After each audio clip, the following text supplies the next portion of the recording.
Allah itu Maha Rahman, Maha Rahim. Kemudian di titik mana Allah itu murka pada seorang hamba. Itu aja. Saya minta penjelasan dari Buya Ar-Razi Azim. Assalamualaikum warahmatullahi wabarakatuh. Ini pengen cepat ketemu Allah nih kayaknya. Bismillahirrahmanirrahim. Assalamualaikum warahmatullahi wabarakatuh. Jauh nih dari Ciledug. Kenapa Pak? Oh ya Buya. Ketemu lagi kita Buya di kajian talim. Mau bertanya mengenai ini Buya, Pak. Allah itu Maha Rahman, Maha Rahim. Tapi saya dari Afan kebayaran nama Pak. Allah itu Maha Rahman, Maha Rahim. Kemudian di titik mana Allah itu murka pada seorang hamba. Itu aja. Saya minta penjelasan dari Buya Ar-Razi Azim. Assalamualaikum warahmatullahi wabarakatuh. Ini pengen cepat ketemu Allah nih kayaknya. Ya, baik. Kapan sih Allah itu murka kepada hamba? Padahal Allah itu menyebut dirinya Rahman dan Rahim. Allah itu murka cuma satu aja Pak. Al-kibriya uridai. Kesombongan, merasa besar, merasa berilmu, merasa mulia, itu adalah ridai, itu adalah perhiasanku, rida, ini rida. Ulama dulu pakai ini itu seakan-akan wajib, seakan bukan wajib. Secara uruf, kalau nggak pakai ini kayak taklim nggak pakai kopiah gitu. Ustadz kalau taklim nggak kopiah gimana? Saya sebenarnya kan malas pakai kopiah, garu-garu kepala, ada kotombenya hidup kan. Tapi karena ngormatin Bapak Ibu ini saya pakai kopiah. Senangnya sebenarnya nggak pakai kopiah, nyamannya. Tapi ulama kita dulu kalau talim pakai ini. Hatta Sayyidina Ali, dia tanggalkan ridanya dan dia mengatakan, Nabi wafat, saya tidak akan menggunakan rida sampai selesai mengumpulkan Quran, kecuali hari Jumat, sholat Jumat. Jadi sholat Jumat beliau pakai ini. Karena dulu waktu salah satu guru saya setiap Jumatan selalu pakai ini, tapi di akhir hayatnya karena Ciputat mulai gerah, beliau udah jarang pakai ini. Kita malu juga pakai itu. Tapi aslinya pakai ini. Akhirnya kita setiap kali sholat pakai terus. Tapi jangan taruh di tempat sejadah Pak. Bukan begitu. Ini pakaian badan, pakaian di sini. Maka saya menyarankan kalau kajian hikam silakan ya dibeli, ya dipakai di sini. Ya siapa tahu nanti jadi kayak anak panti kan. Semua yang ngaji pakai ini. Bukan Pak, ini serius. Ini sunnah. Ya, sunnah adab. Ya. Kapan Allah murka? Ketika perhiasan-perhiasannya kita ambil. Apakah perhiasannya Allah? Itulah 7 sifat ma'ani. Kudrat, iradat, ilmun, hayat, sama, basar, kalam. Kudrah, kekuasaan, kemampuan. Hati-hati orang-orang yang sekarang mempunyai kemampuan. Baik dia umara ataupun ulama. Jangan pernah merasa ente sendiri yang buat begitu. Tapi Allah lah yang mau nitipkan itu semua. Pimpinan pesantren, hati-hati. Pimpinan thariqah, pimpinan majelis. Kudrat iradat yang Allah berikan itu. Termasuk kepada wali. Wali doa tembus, berarti dia fana dalam kudrat iradat Allah. Karena orang yang asik dengan 2 nama ini, doanya akan makbul. Ini rahasia para ulama kenapa doanya makbul, karena dia mengerti kudrat dan iradat. Ya. Ini saya dapat kisah dari murid-murid Aba Guru Sekumpul. Aba Guru Sekumpul itu hobi nembak, Pak. Hobi nembak, sampingnya tentara. Mau nembak burung. Tentaranya suruh nembak, nggak kena-kena. Nggak mati dong. Nah, beliau nembak, kena, mati. Ditanya sama si tentara ini, rahasianya apa Abah Guru?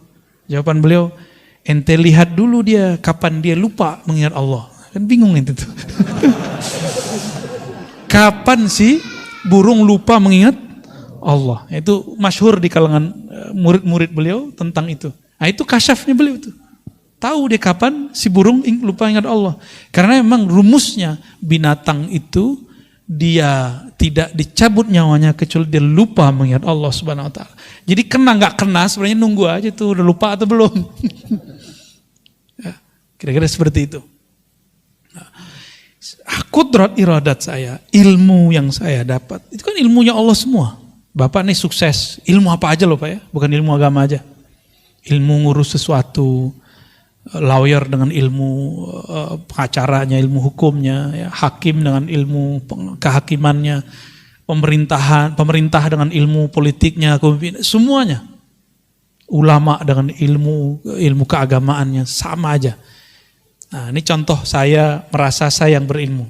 Kalau nggak sama gue nggak jadi. Tuh dulu murid gue tuh, kalau nggak sama gue nggak jadi dia tuh. Ya kalau ada yang begitu Pak, lewat sudah. Itu bukan ilmu dia. Dan dia bukanlah orang yang membuat si murid jadi. Apa buktinya? Saya punya murid di satu kelas. Dari 40 murid, kenapa cuma 5 orang yang jadi? Padahal jamnya sama, tempatnya sama, kitabnya sama, gurunya sama, ocehannya sama, tugasnya sama, ujiannya sama. Karena memang Allah pilih, ini Allah kasih, ini Allah enggak Allah kasih. Gitu ya? Ya.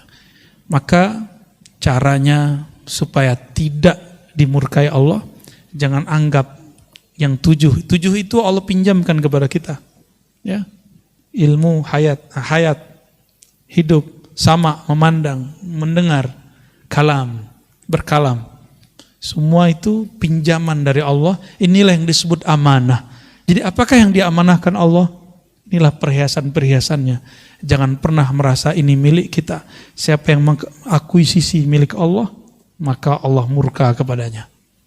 Dulu iblis Azazil ingin mengakuisisi kolbu manusia. Kolbu itu kan tempat Allah memandang. Yanzuru ila qulubikum. Allah memandang ke dalam kolbu. Itu bahasa hadis. Kalau bahasa ma'rifatnya, Allah bersemayam ke dalam kolbu hamba. Bukan berarti Allah menempati kolbu, bukan, bersemayam di situ, istiwa. Memandang dengan rahmatnya, meliputinya. Kan istiwa artinya, bersemayam itu artinya meliputi.